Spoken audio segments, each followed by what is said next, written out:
Alright, so we're going into part 2 of the 185 spoilers. I just released my part 1 video a couple hours ago. And also thank you if you are coming into this video off of that one. And also thank you if you subscribed as well. So real quick, let me just go over the first batch of spoilers in case you don't want to watch my first video. So it turns out that Emu reveals to Cobra that Queen Lily's real name was Nefertari D. Lily, which could mean that Luffy is related to the Nefertaris, or at least just via the D clan lineage. Still remains to be seen. But we also see Emu attacks Cobra and Sabo with a shadow arrow. We're gonna go more into that in this video. In addition, we see Emu discover that Wapol is spying to them, but Wapol runs away. Vivi was captured by CP0, and Wapol appeared in a room where CP0 and Vivi are. So I'm not really going to be going into this stuff in this video. However, I did have somewhat of an extensive breakdown of how all of this is tying together in my previous video. So check that out if you're interested in the Wapol and Vivi and Morgan stuff. And then finally, Nefertari Cobra asks Sabo to tell both Luffy and Vivi that we are from the D family. So that was all that we got for the first batch. But I can promise you that what we're going to be talking about in this video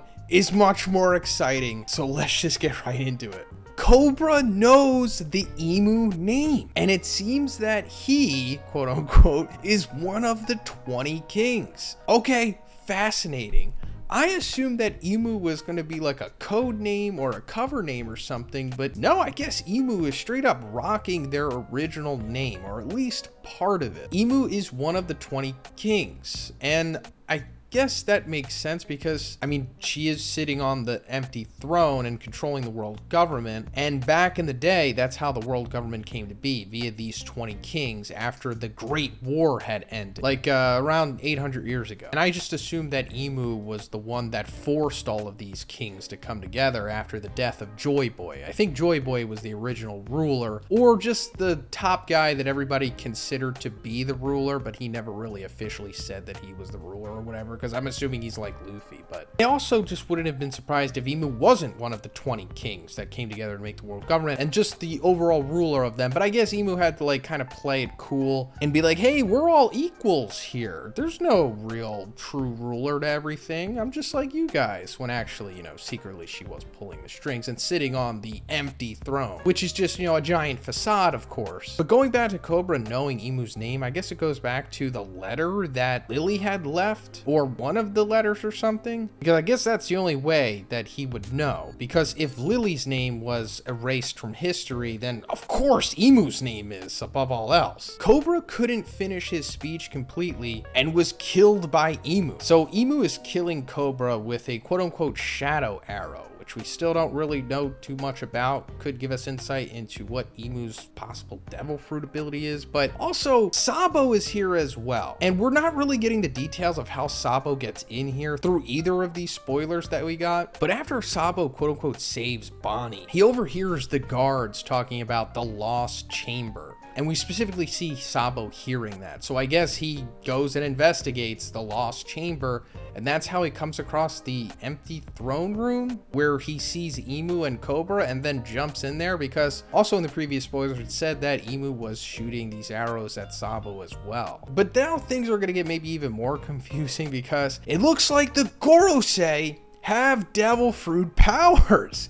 After Sabo attacked the Gorosei, huge monster-like shadows appeared behind them, and all shadows are different from each other. So, whoa, huge development here. Sabo is attacking the Gorosei? Because, you know, like I was saying, we don't know how Sabo got in here, we just guess. And now he's just attacking the Gorosei, I guess because Emu started shooting him and Cobra. But maybe the Gorosei attacked him first or something. Probably just gonna have to wait for the chapter unless we get a summary.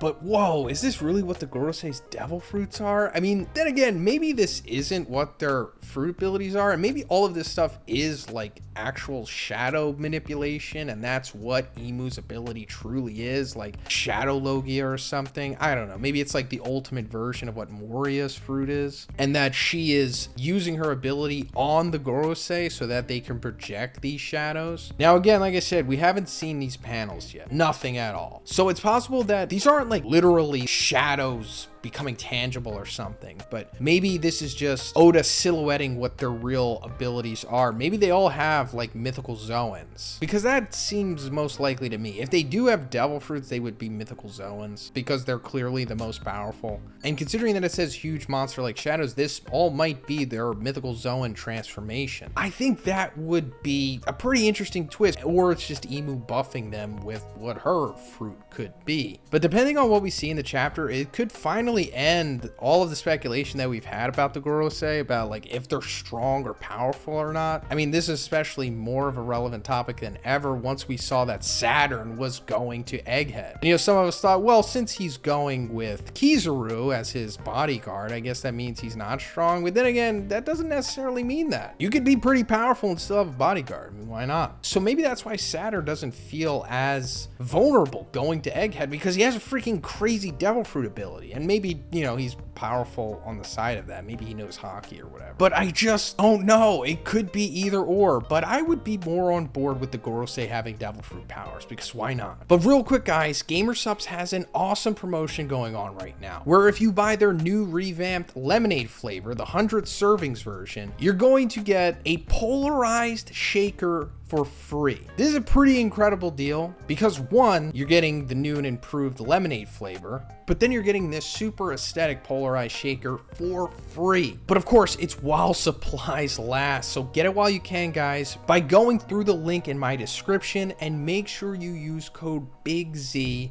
That way you're going to get 10% off your purchase. Thanks, guys. And then the final spoiler here says, wait for the chapter to be released, as some part of Emu's ability is hinted to be a devil fruit as well. So, this spoiler was made by Pew Peace, who I'm pretty sure has seen the chapter. I don't know that for sure. I've never spoken to this individual, but from what I've gathered, I think he is within the inner circle of being able to view these chapters. So considering that he's saying this might mean that maybe the Gorosei do have their own individual devil fruit abilities, and this isn't something that necessarily Emu is doing to them. But either way, we're gonna have to wait for this chapter, guys, and I cannot wait. I'm so hyped to analyze this and see these panels and like see what the Gorosei and Emu are doing. So again, subscribe if you haven't already, because I will be reviewing the chapter, or just reviewing the full summary and some panels once we get them. But let me know what you think about this in the comments, and if you liked the video, please give it a like and please subscribe if you haven't already.